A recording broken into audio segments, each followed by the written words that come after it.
नमस्कार, आप देख रहे हैं के न्यूज। मैं हूं आपके साथ सूरी चौहान। रुक करेंगे खबरों का। इस वक्त की बड़ी खबर प्रयागराज से मिल रही है। कॉलविन न्यायिक जांच आयोग की टीम भी प्रयागराज पहुंची है। रिटायर्ड जस्टिस अरविंद कुमार त्रिपाठी प्रयागराज में इनको ये जिम्मेदारी सौंपी गई थी। पूर्व डीजीपी सुबेश सिंह और पूर्व जज ब्रजेश कुमार भी पहुंचे हैं। थोड़ी देर पहले एसआईटी के सदस्यों के साथ मीटिंग की गई थी। थोड़ी देर पहले एसआईटी के सदस्यों के साथ मीटिंग। कॉलविन अस्पताल भी जा सकते हैं आयोग के सदस्य।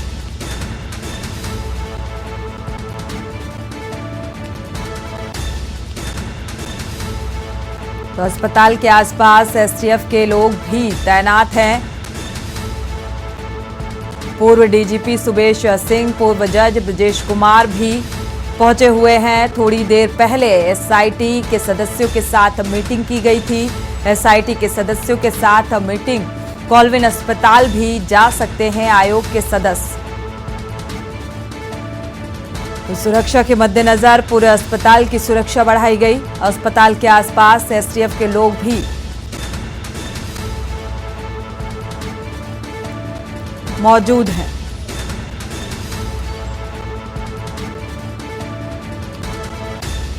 अरविंद कुमार त्रिपाठी रिटायर जस्टिस को यह जिम्मेदारी सौंपी गई है। राहुल इसी खबर पर जुड़े हुए हैं ज्यादा जानकारी के लिए। राहुल, क्या अपडेट मिल पा रही है? जी ये बता दें कि एसआईटी की जो टीम है वो प्रयागराज। राहुल, आपको आवाज मिल पा रही है? जी जी जी जी, क्या अपडेट है? मेरी आवाज पहुंच रही जी आपकी? जी मेरी आवाज पहुंच रही है आप तक? जी जी जी आपसे बता दें, जो एसआईटी की टीम है वो प्रयागराज पहुंच करके मीटिंग करी। और जो मीटिंग का अभी तक कोई ऐसा विशेष खुलासा नहीं हुआ, क्योंकि वो आपस में ही बैठ करके सारी जानकारी लिए। कुछ पुलिस कर्मियों जो हैं वो शक के घेरे में हैं, क्योंकि पुलिस कर्मी के संरक्षण में होकर के अतीक और अशरफ माफिया का है, उसका हत्या हुई है। तो इसे कहीं न कहीं विपक्ष भी सवाल उठा रहा था।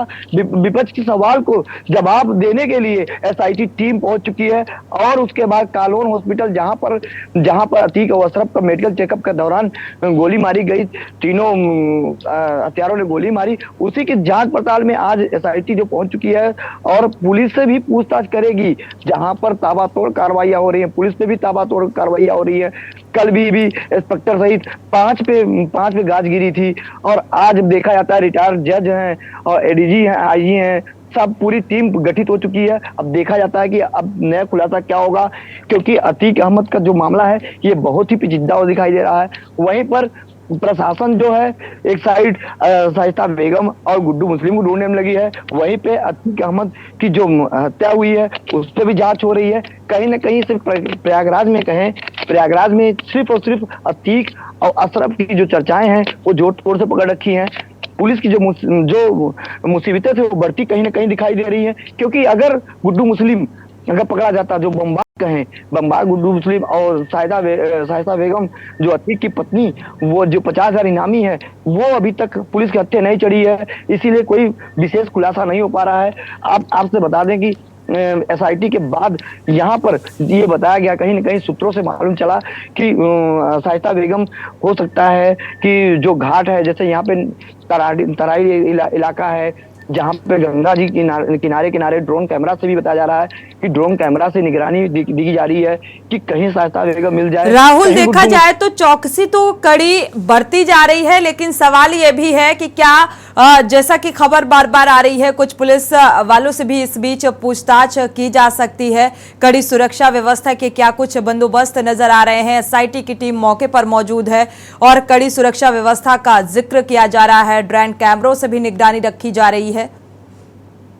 जी आपसे बता दें कि ड्रोन कैमरा के साथ साथ एसटीएफ भी यहाँ मौके पे कालोन हॉस्पिटल हॉस्पिटल जो है, हॉस्पिटल के आसपास अभी हमने टीवी के न्यूज के दर्शकों को दिखाया टीवी स्क्रीन पे कि वहां पे आप देखिए किस तरह से सफेद पोस्ट में खड़े हुए दिखाई दे रहे थे। वो लोग खड़े हो चुके हैं, क्योंकि कहीं ना कहीं कि आपको बता दें कि सबसे बड़ी बात यह है कि जिस हॉस्पिटल में मेडिकल कराने जाता है और हॉस्पिटल के जस्ट निकलने के बाद 10 कदम पे मीडिया से बात करते, मीडिया कर्मी बन करके अगर शूट करते हैं, पुलिस कस्टडी में करते हैं, तो इसका कारण क्या है? इसका हाथ कहां से? क्योंकि ये जो तीन सनी और लॉलेश तिवारी और अरुण मौर्य, ये इन तीनों को कहां से पिस्टल बरामद हुई? पुलिस पे सवाल जो उठ रहा है, इतनी बड़ी पिस्टल कहां से बरामद हुई? 6 से 7 लाख लंदन पिस्टल है और वो ताबड़तोड़ निर्भीक गोली चलाते हैं। तो इसके पीछे कहीं ना कहीं सफेद पोस्ट या कहीं ना कहीं प्रशासन की लापरवाही मानी जाती है। आपसे बता दूं, सबसे बड़ी बात यह है कि एफआईआर में 3 नामजद हैं, 2 अज्ञात हैं। इसका क्या कारण है? कहां से आया ये कारण क्यों बन रहा है? क्योंकि अगर नामजद अज्ञात कहां से आए, कि कहीं ना कहीं पुलिस को पहले ही शक था, एसटीएफ को पहले ही शक था कि ऐसा हुआ है। तो उसके बाद आपसे बता दूं, कल भी जब उन तीनों की पेशी हो रही थी तो आप के न्यूज ने दिखाया भी था इस चीज को कि किस तरह से कोर्ट परिसर से वो तीनों को ले जा रहे थे, भगाते हुए ले जा रहे हैं। तो कहीं ना कहीं कुछ न कुछ सूचना प्रशासन को मिली होगी, जिसके कारण अब वो लापरवाही बिल्कुल भी नहीं की है। और जितनी आपसे प्रशासन पूरे परिसर में 10:10 पे अंदर जाता है और तुरंत उन तीनों को ले जाकर के रिमांड की मांग कर लेती है, तुरंत हो जाता है। मतलब जब वहां पर अधिवक्तागण भी नहीं पहुंच पाए थे, इतने में सारे कुछ हो जाता है। तो कहीं ना कहीं प्रशासन ये सोच रही है कि कोई अपनी घटना न घटे, क्योंकि जो घटना घटी है इससे विपक्ष भी सवाल के जवाब पूछ रही है। अभी तक कोई जवाब नहीं आया, लेकिन हाँ, एसआईटी के ऊपर जो एसआईटी है, एसआईटी हो सकता है खुलासा कर दे। जी राहुल, देखा जाए तो इस वक्त तस्वीरें भी सामने आ रही हैं प्रयागराज की, कॉलविन अस्पताल की बाहर की तस्वीरें, जहां पर सिविल ड्रेस में नजर आ रहे हैं ये अधिकारी। एसआईटी की टीम की मौजूदगी, प्रशासनिक अमले की मौजूदगी, फॉरेंसिक टीम की मौजूदगी, एक गहनता से इस मामले को लेकर जांच पड़ताल साफ तौर पर राहुल देखने को मिल रही है। ये तस्वीरें भी इस बात को बयां कर रही हैं, क्योंकि कॉलविन जो हॉस्पिटल है वहां की भी सुरक्षा व्यवस्था पर, सुरक्षा गार्ड को लेकर सवाल खड़े हो रहे हैं। और 2 महीने का वक्त जिस तरीके से मिला है, न्यायिक जांच कमेटी को पहुंची हुई है, इस वक्त तस्वीरें भी सामने आ रही हैं। तो 2 महीने के वक्त में जिस तरीके से गहनता से पूछताछ की जा रही है, क्या लगता है क्या कुछ निकल कर सामने आएगा? जी, ये आपसे बता दें, गृह मंत्रालय ने इसकी जांच मांगी है। और आप सबसे महत्वपूर्ण, सबसे बड़ी बात है कि आसपास के सीसीटीवी कैमरे जो कालोन हॉस्पिटल के हैं वो खंगाले जा रहे हैं। और खंगालने के लिए एसआईटी की जो टीम है और एसटीएफ की जो टीम है वो पहले से ही खंगाल रही थी, और अब जो है ही पकड़ रखी है। कोई लापरवाही समझ नहीं आता कि कोई लापरवाही होगी, क्योंकि अतीक और अशरफ एक तरह से गुंडा माफिया तो थे ही, उसके बाद जनप्रतिनिधि भी थे, कहीं ना कहीं वो विधायक भी रह चुके हैं, सांसद भी रह चुका था। तो कहीं ना कहीं इस पर सवाल तो उठता है, क्योंकि जब उसे खुलेआम रात 10 बजे मीडिया कर्मी बन के गोली मार देते हैं, तो प्रशासन पे जो सवाल उठ रहा था और विपक्ष जो सवाल जवाब कर रही थी, इससे अभी आपसे बता दें कि अभी कल ये सोशल मीडिया पे वीडियो भी वायरल हुआ था, जिसमें कांग्रेसी नेता वो जा करके अतीक अहमद के कब्र पे और अशरफ कब्र पे वो झंडा, भारत माता का झंडा डाल करके वहां पर उन्हें ये सलूट मारते दिखाई दिए। और उसके बाद आज उस रोज नई जो नई तरकीब होती है, विपक्ष भी वही कर रही है। कहीं ना कहीं मुसलमानों का जो वोट है, वोट बैलेंस इकट्ठा करने के लिए बिल्कुल इस मामले को लेकर राहुल साफ तौर पर नजर आ रहा है कि राजनीति भी शुरू हो गई है। हालांकि उस नेता को टिकट दिया गया था, हालांकि अब पार्टी से निष्कासित भी कर दिया गया है। राहुल, अगर हम इस मसले की बात करें, क्योंकि गृह मंत्रालय को रिपोर्ट सौंपनी है, न्यायिक जांच कमेटी घटनास्थल पर पहुंची हुई है, और यह भी कहा जा रहा है कि इस सीन को, जिस तरीके से अतीक अहमद और अशरफ अहमद की हत्या की गई, इस सीन को रिक्रिएट किया जाएगा, उससे कुछ साक्ष्य जुटाने की कोशिश की जाएगी। तो क्या ऐसी कवायद नजर आ रही है? जी, आपसे बता दीजिए, एसआईटी टीम है, पुलिस पे कहीं ना कहीं दागदार थी, पहले से ही हो चुकी थी कि ऐसा न हो कि इनके ऊपर शक था। शक के दायरे में गृह मंत्रालय जो है, गृह मंत्रालय संज्ञान लेने के बाद आज जो है जो दृश्य दिखा रहे हैं अपने टीवी स्क्रीन पर दिखा रहे हैं कि किस तरह से एसआईटी टीम गठित हुई है और जाकर करके कालोन हॉस्पिटल के सामने छावनी बनाई हुई है। आपसे बता दें, प्रयागराज में कहें या पूरे उत्तर प्रदेश में धारा 144 अतीक अहमद और अशरफ को देख के लगी है कि धारा 144 अंतर्गत कोई अप्रिय घटना न घटे, 5 आदमी न आए। पहले था चर्चा, जो पहले चर्चाएं थी कि राहुल, इस खबर पर नजर बनाए रखिएगा, आपसे अपडेट लेते रहेंगे। शुक्रिया इस तमाम जानकारी को साझा करने के लिए। लेकिन इस वक्त कॉलविन अस्पताल के बाहर की जो तस्वीरें आप देख पा रहे हैं, प्रशासनिक अमले की मौजूदगी, 6 सदस्यीय फॉरेंसिक टीम की मौजूदगी, एसआईटी की मौजूदगी और गहनता से जांच पड़ताल की जा रही है। सुरक्षा के पुख्ता इंतजामात नजर आ रहे हैं और एक बार फिर से उसी सीन को रिक्रिएट किया जाएगा। बढ़ते हैं आगे, रुक करते हैं स्पीड न्यूज का। उससे पहले बड़ी खबर आपको बता दें, मेरठ से बड़ी खबर, कपड़ा फैक्ट्री में आग लगी। लिसाड़ी गेट के श्यामनगर की ये फैक्ट्री है जहां पर आग लगी है। दमकल की आधा दर्जन गाड़ियों ने आग पर काबू पाया। थाना लिसाड़ी गेट क्षेत्र का ये मामला बताया जा रहा है।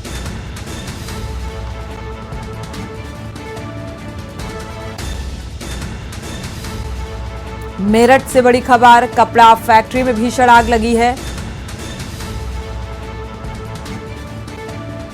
श्यामनगर की फैक्ट्री में यह भीषण आग लगी।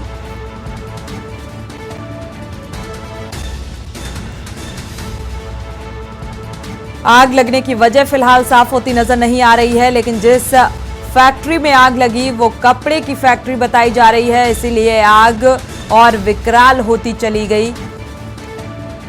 लिसाड़ी गेट के श्यामनगर की ये फैक्ट्री है जहां पर भीषण आग लगी है। कपड़ा फैक्ट्री है। हालांकि फायर ब्रिगेड की कई गाड़ियां मौके पर पहुंची और कड़ी मशक्कत के बाद आग पर काबू पाने का प्रयास लगातार जारी है। ये तस्वीरें भी आप देख पा रहे हैं। फायर ब्रिगेड लगातार कोशिश कर रहा है आग पर काबू पाने की। तो काफी नुकसान का भी अनुमान लगाया जा रहा है। यहां रुकेंगे एक छोटे से ब्रेक के लिए। ब्रेक के बाद रुक करेंगे स्पीड न्यूज का। आप देख रहे हैं के न्यूज, खबरों का सारथी। ब्रेक से वापस आ रहे हैं, रुक करेंगे स्पीड न्यूज का। लखनऊ में धारा 144 के बीच बदमाशों की पुलिस को खुली चुनौती, जहां सरेआम बाइक पर सवार बदमाशों ने असलहे के बल पर लाखों की लूट को अंजाम दिया। व्यापारी के यहां 2 कर्मचारियों का आरोप, बाइक से पैसे से भरा बैग लेकर फरार हो गए बदमाश। आपको बता दें कि दो थानों की सीमा के भीतर बदमाशों ने असलहे की दम पर लूट की वारदात को अंजाम दिया। गाजियाबाद के इंद्रापुरम में हादसा हुआ, जहां इंद्रापुरम की महागुण मेंशन सोसाइटी की दीवार गिरी। करीब 40 मीटर लंबी और 15 फीट ऊंची दीवार गिरी। आपको बता दें कि सोसाइटी की जर्जर दीवार गिरने से हादसा भी हुआ। जालौन में आगामी त्योहारों के चलते पुलिस आई एक्टिव मोड पर नजर आ रही है। शांति व कानून व्यवस्था को सुदृढ़ बनाए रखने को लेकर संवेदनशील आबादी व बाजार क्षेत्र में फुट पेट्रोलिंग के साथ साथ ड्रोन कैमरे से मार्गों का निरीक्षण किया, जहां पुलिस अधीक्षक राजा द्वारा सभी से आपसी सौहार्द बनाए रखने व अफवाहों पर ध्यान न देने की अपील की गई। मध्य प्रदेश सरकार के धार्मिक न्यास और धर्मस्व विभाग के एक पत्र जारी किया गया है, जो मैहर शारदा मंदिर में मुस्लिम कर्मचारियों को हटाने का के ही साथ धार्मिक नगरी में मांस और मदिरा की दुकान हटाने का आदेश जारी हुआ। मंडल का सबसे बड़ा रेलवे ब्रिज झांसी में बनकर तैयार हो गया है, जहां 70 मजदूर दिन रात बना रहे हैं। 18 करोड़ की लागत से बना है। झांसी ग्वालियर रोड पर बीते सितंबर 2022 से ब्रिज बनने का काम शुरू हुआ था। बनाने का काम चल रहा है और आपको बता दें कि झांसी मंडल का सबसे लंबा स्पान धनुषाकार गर्डर लैस 72 मीटर का ब्रिज अब बन चुका है। तेज आंधी तूफान से डोईवाला में कांसरो में रेल लाइन पर एक पेड़ गिर गया। 2 घंटे 20 मिनट तक रेलगाड़ियां यहां पर बाधित रही। आवागमन बाधित हुआ। देहरादून से सहारनपुर जाने वाले पैसेंजर और लाहौर अमृतसर देहरादून एक्सप्रेस लेट हुई है। आपको बता दें कि रेल यात्रियों को काफी परेशानियों का सामना करना पड़ा। रुड़की के आदर्श नगर स्थित श्री गार्डन में बीजेपी अनुसूचित मोर्चा के प्रदेश मंत्री जगजीवन राम ने पत्रकार वार्ता पर मेवाड़ खुर्द जिला पंचायत सदस्य ग्राम प्रधान बेल्डा पर फर्जी दस्तावेजों के आधार पर चुनाव लड़ने का आरोप लगाया। साथ ही साथ उन्होंने अधिकारियों पर भी मिलीभगत के आरोप लगाए। हरिद्वार में चारधाम यात्रा शुरू होने वाली है, जहां सरकार द्वारा चारधाम यात्रा पर आने वाले श्रद्धालुओं को हर प्रकार की सुविधा मुहैया कराने की तैयारियां की जा रही हैं, मगर चारधाम यात्रा IRCTC के जरिए हेली टिकट बुकिंग कराना टूर ऑपरेटर्स और यात्रा कारोबार से जुड़े लोगों को रास नहीं आ रहा। 60 और 40 नियोजन नीति के विरोध में झारखंड घूमने आए विदेशी मेहमानों ने भी जमकर नारा लगाया और 60-40 की नियोजन नीति नहीं चलेगी, इसका विरोध भी किया।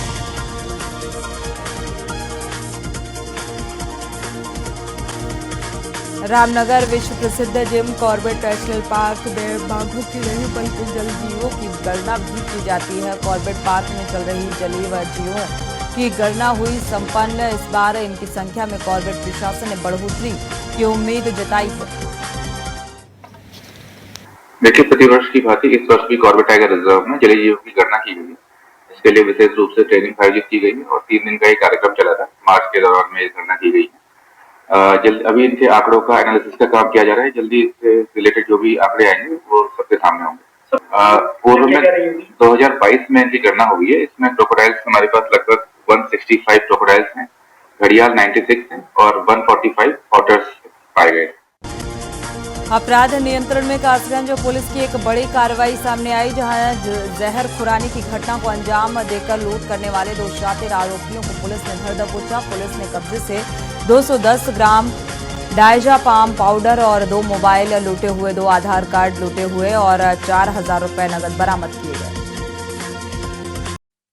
दिनांक 18/4/2023 में थाना सिकंदरपुर वेस्ट पर वादी लोकेश कुमार के द्वारा एक सूचना दी गई कि दिनांक 15/4/23 में उसके साथ जहर खुरानी की घटना करते हुए लूट की गई है। इस दौरान एक जगदीश नाम के व्यक्ति की वहां पर मृत्यु भी हुई है। सारी घटनाक्रम और जो लिखित तहरीर है, तहरीर को देखते हुए उस पर मुकदमा पंजीकृत किया गया। मुकदमा पंजीकरण के बाद अभियुक्तों की गिरफ्तारी के लिए टीम लगाई गई, जिसमें आज 2 व्यक्तियों की गिरफ्तारी की गई है। गोंडा में विश्वविद्यालय की मांग को लेकर सड़क पर उतरे हजारों छात्र, जहां गोंडा में विश्वविद्यालय निर्माण को लेकर एबीवीपी प्रदेश शय मंत्री शिवम पांडे के नेतृत्व में गांधी पार्क से अंबेडकर चौराहे तक विशाल पदयात्रा निकाली गई। देखिए, विश्वविद्यालय की मांग लेकर हम लोग कंटिन्यूअस कर रहे हैं। इसको लेकर हम लोग डिप्टी सीएम ब्रजेश पाठक जी से भी मिल चुके हैं और लगातार कॉलेज कैंपस में हम लोग संपर्क अभियान चला रहे हैं। और हमारा लक्ष्य था कि 21,000 छात्र छात्राओं द्वारा जब हस्ताक्षर कंप्लीट हो जाएगा तो गांधी पार्क से यहाँ जिला मजिस्ट्रेट डीएम कार्यालय तक हम लोग पदयात्रा निकालकर मुख्यमंत्री को संबोधित ज्ञापन देंगे। तो 21,000 छात्र छात्राओं के द्वारा हस्ताक्षरित ज्ञापन हम लोग मुख्यमंत्री को जिलाधिकारी के माध्यम से दिए हैं कि विश्वविद्यालय हमारे गोंडा जनपद में ही बनना चाहिए। 110% बनेगा। अगर उन्होंने कहा है तो बनाना ही पड़ेगा। बरेली में कई दिनों से पुलिस के लिए सिरदर्द बना युवतियों पर ब्लेड से हमला करने वाले आरोपी को पुलिस ने गिरफ्तार कर लिया है। पुलिस हिरासत में आरोपी ने बेहद चौंकाने वाला खुलासा किया है। बरेली के थाना क्षेत्र किला और प्रेम नगर में कुल 4 घटनाएं हुई थी, जिसमें युवतियां जो सड़क पर जा रही हैं उन पर एक अज्ञात व्यक्ति जो कि मोटरसाइकिल पर जाता था और पीछे से ब्लेड से वार करता था। इस तरह के कुल 4 मुकदमे पंजीकृत किए गए थे। 3 मुकदमे थाना किला पर पंजीकृत हुए थे और 1 मुकदमा थाना प्रेम नगर में पंजीकृत हुआ था। इसमें हमारी तमाम टीमें लगी थी जो सीसीटीवी को खंगाल रही थी और इस व्यक्ति की आज गिरफ्तारी हुई है। इसको गिरफ्तार करके जेल भेजा जा रहा है। जिला हरिद्वार में आगामी चारधाम यात्रा को लेकर पुलिस और प्रशासन ने पूरी तरह से तैयारी कर ली है। एसएसपी हरिद्वार अजय सिंह ने बताया कि चारधाम यात्रा पर आने वाले यात्रियों को किसी तरह की परेशानी का सामना नहीं करना पड़ेगा। इसके मद्देनजर उत्तराखंड का प्रवेश द्वार कहे जाने वाले नारसन बॉर्डर समेत तमाम बॉर्डर पर अनावश्यक रूप से तीर्थयात्रियों की चेकिंग का प्रावधान नहीं रखा गया। चारधाम यात्रा 22 से शुरू, लेकिन तैयारी पुलिस प्रशासन द्वारा कर ली गई है। खासकर जो हमें तीर्थयात्री आते हैं, रुक कर यहाँ हरिद्वार में फिर आगे बढ़ते हैं, तो उसको देखते हुए उनकी पार्किंग की व्यवस्था हो, चाहे उनके रुकने की व्यवस्थाएं हो, और उसको देखते हुए यातायात व्यवस्था का भी प्रबंध ठीक किया गया। वन वे चीला मार्ग से लौटने वाले तीर्थयात्री जो चारधाम के लौटेंगे उनको चीला मार्ग से किया गया है। रात्रि में 10 से 4 का जो हैवी ट्रैफिक है उसको भी बंद करने की योजना है, जिससे कि तीर्थयात्रियों को कोई दिक्कत ना है। और बॉर्डर्स पे बहुत ज़्यादा चेकिंग का प्रावधान हटाया गया है, जिससे कि तीर्थयात्रियों को लंबी लाइनें ना लगे, समय ना लगे। ये सभी चीज़ों की तैयारियाँ हो गई चारधाम यात्रा के लिए। अलीगढ़ के थाना बन्ना देवी क्षेत्र अंतर्गत ITI रोड पर मंगलवार रात मोटरसाइकिल सवार बदमाशों द्वारा व्यापारी पर गोली चलाने का मामला सामने आ रहा है। बदमाशों द्वारा व्यापारी पर चलाई गई गोली व्यापारी के कान के निकट होकर लोहे के शटर को पार कर गई थी। हम दुकान बंद करके घर जा रहे थे। अच्छा। ये 4 लड़के मोटरसाइकिल से आते हैं। हाँ। और किसी का नाम लेके और डायरेक्ट स्ट्रेट फायर करते हैं। ये नशे में होने के कारण इसका निशाना चूक जाता है, जो जाके शटर में लगता है। ठीक है। ठीक है। और फिर ये भागता है गाड़ी की तरफ, कहता है का काम तमाम करता हूँ। मैंने भैया क्या कर रहा है, क्या कर रहा है, कहते कहते मैं इसके ऊपर लपका। मैं क्या है, कैसे मार रहा है, किसे मार रहा है। तो इसने मेरे ऊपर बटों से हमला किया और सीने झपटी में मेरे पैसे गिर गए। 8,000 रुपये तनख्वाह जो दी थी अभी मेरे भाई साहब ने। मेरा मोबाइल टूट गया है और इसको मैंने पकड़ के छोड़ा नहीं, मैंने इसको अच्छा। पकड़े रहा और ये मुझे मारता रहा बट से। कल शाम ITI चौकी क्षेत्र थाना बन्ना देवी में एक व्यक्ति द्वारा आपसी रंजिश के चलते फायरिंग की गई। इस फायरिंग के कारण कोई घायल नहीं हुआ।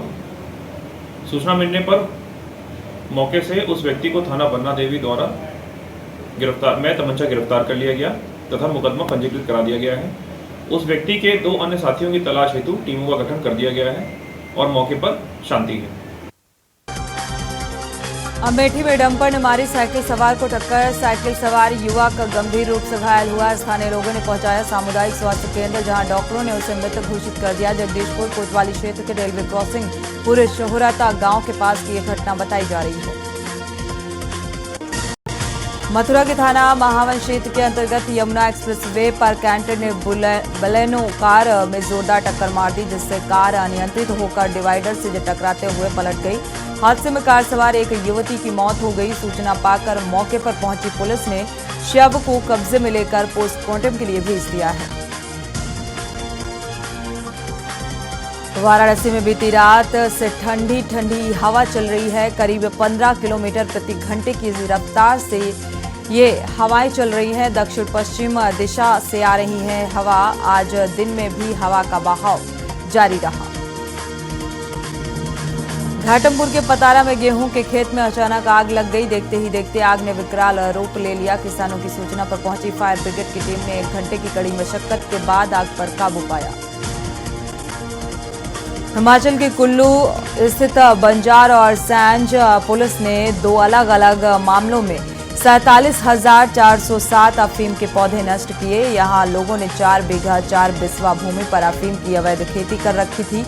पुलिस ने दोनों खेत स्वामी के खिलाफ मामला दर्ज कर कार्रवाई शुरू कर दी है। हिमाचल के सिरमौर स्थित पानवटा साहिब के परोवाला पंचायत अमरगढ़ में एप्पल फील्ड फैक्ट्री पर पुलिस ने छापेमारी कर दी और इस दौरान पुलिस को बंद पड़ी फैक्ट्री से प्रतिबंधित सिरप की 1150 शीशी बरामद हुई और एक कप सिरप का इस्तेमाल नशे के लिए किया जाता है वो भी बरामद किया गया। आप देख रहे हैं के न्यूज़, खबरों का सारथी।